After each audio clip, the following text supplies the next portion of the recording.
Amerika'da paylaştığım videoya görə məhkəməyə verildim. Hamısı da bu Prius'un zibilləridir.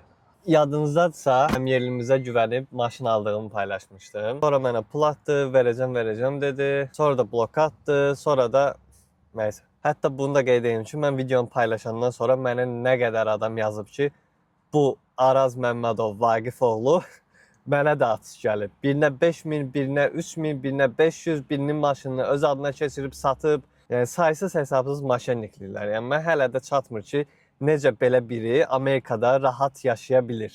Düz səhər saat 7-də qapımı çox bərkdən döydülər. Dəli oldum da yəni. Baxdım ki, kameradan polis. Polis mənə dedi ki, ayın axırı məhkəməndir, bu adam səni məhkəməyə verib, məhkəməyə gedə bilərsən, getməyə də bilərsən. Yəni Amerikada belə bir şey var ki, hər kəs hər kəsi məhkəməyə verə bilər. Ancaq gör necə mənəviyyatsız bir insan olasan ki, həqiqətən. Bütün Azərbaycan artıq səni tanısın. Sən hələ gəl məni məhkəməyə ver. Elə bilsən mən bunun videosunu çəkməyəcəm. Hələ məhkəmə kağızında ona bir sual veriblər ki, bu hadisə səndə nə problemlər yaratdı? Sizə Allah dediyinə baxın. Stres, yuxusuzluq. Başa düşməm, niyə yuxusuz qaldın? Bir də kiməsə soxuş gələ bilməyəcəksən deyə. Sən mi daha çox stres oldun, yoxsa o polis mənim qapımı döyəndə mənmi?